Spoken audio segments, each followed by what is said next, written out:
Hello বন্ধুরা, আমি তনুশ্রী। তোমরা সবাই কেমন আছো? আশা করি তোমরা সবাই খুব ভালো আছো। তো আমি সারাদিন কী করি তার একটা ছোট্ট ব্লগ বানিয়ে রেখেছিলাম, তো সেটাই তোমাদের সঙ্গে শেয়ার করছি। ঘুম থেকে উঠে আমি নর্মালি চা খাই না, তো একটু হরলিক্স খেয়ে নিলাম। তো দেখবে কেমন লাগলো আমাকে সেটা জানাবে। ভুল ত্রুটি হলে অবশ্যই সেটা আমাকে জানাবে। আর এই যে আমি রান্নার মাঝখানে জলখাবার খেয়েছি, তো অনেক কাজ হয়েছে আরও, কিন্তু সেটা ভিডিও করা হয়নি। রান্না করছিলাম তো তখনই ছোট্ট একটা ক্লিপ নিয়ে রেখেছি। এটা হচ্ছে পাট শাকের ঝোল। তো তোমরা কে এভাবে পাট শাক খাও আমাকে অবশ্যই জানাবে। আর তারপর কী রান্না করেছিলাম তোমাদেরকে দেখাচ্ছি। ভাত, ডাল, ঢেঁড়স, পাট শাক আর একটু পেঁয়াজ ভাজছিলাম, সেটা হচ্ছে আলু মাখার জন্য।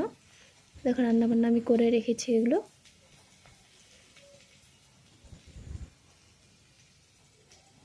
এই যে আমি আমার রান্নাবান্নাগুলো তোমাদেরকে দেখাচ্ছি।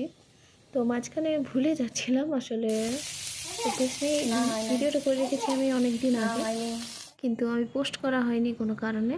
তো সেটাই আমি ভাবলাম এক্ষুনি পোস্ট করি, নইলে আরও থেকে যাবে।